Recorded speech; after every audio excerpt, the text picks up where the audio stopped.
Nandito tayo ngayon sa ating munting ubasan mga idol, no?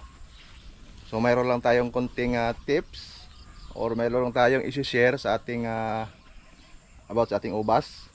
At siyempre yung balak pa nga magtanim ng ubas, mayroon tayong mga konting tips. So disclaimer, hindi tayo expert dito sa pagtatanim ng ubas.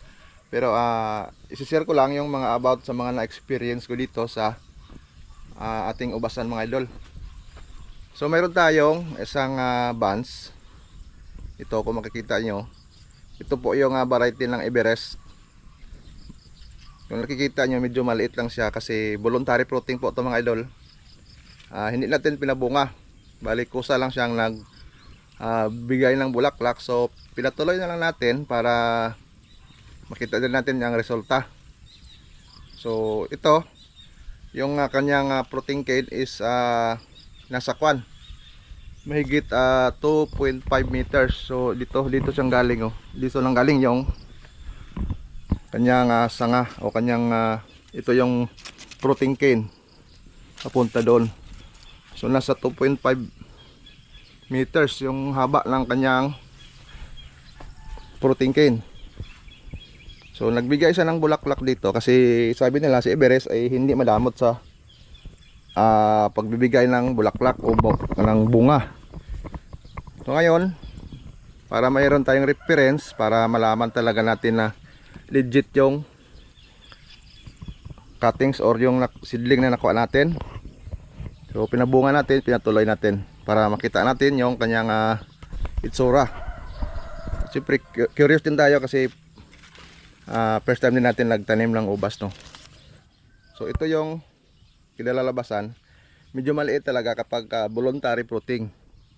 Yan, pero okay na rin kasi para makita din natin yung resulta. Yung nature pala ng grapes, kagaya nito, pag lumabas yung bulaklak dyan o itong bunga, pag after ng bunga, dapat meron siyang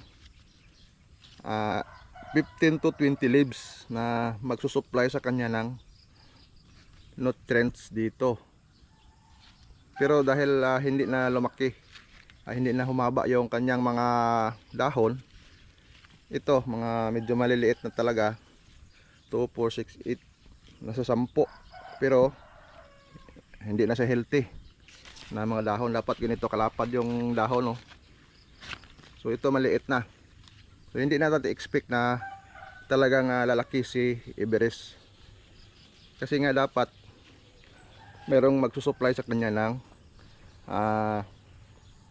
nutrients na 15 to 20 na leaves. So nabaliktad kasi, after doon siguro mahaba, maraming dahon, siguro nasa 50 bago dito, bago yung bunga.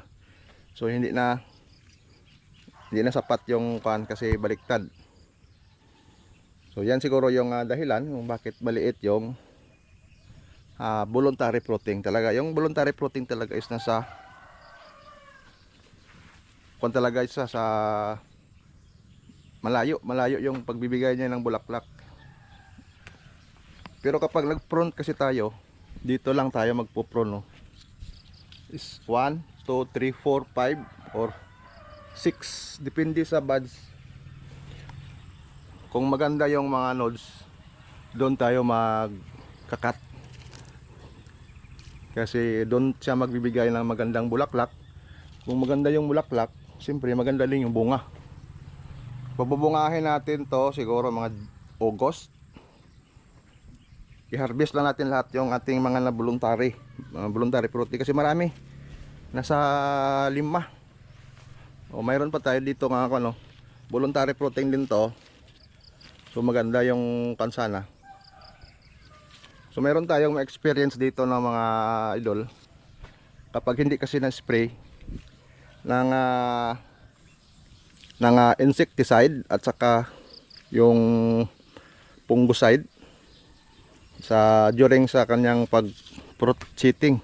Ito yung ginawa ng kwan dito, trips.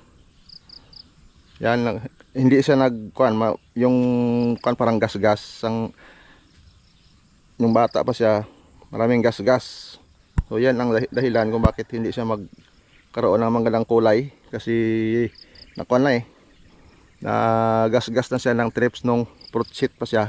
So dapat talaga alagaan natin siya sa during fruit seeding niya para maging makinis yung kanyang balat pag nahinog. So ito, na-spray natin to. I-spray natin siya ng kuan kasi hindi sabay-sabay yung paglabas ng mga voluntary fruiting. So ito, try natin, inabangan natin to. Ni-spray natin siya ng ating insecticide at saka fungicide. So okay, walang scrub tawag, walang gas-gas. So expect natin maganda yung kulay niya kapag nahinog. So wag niyo lang kalimutan subscribe sa ating channel mga idol, no, para ma-update natin sa inyo kasi marami pa tayong gagawin. I-reveal natin sa inyo yung mga na-experience natin dito sa ating munting ubasan.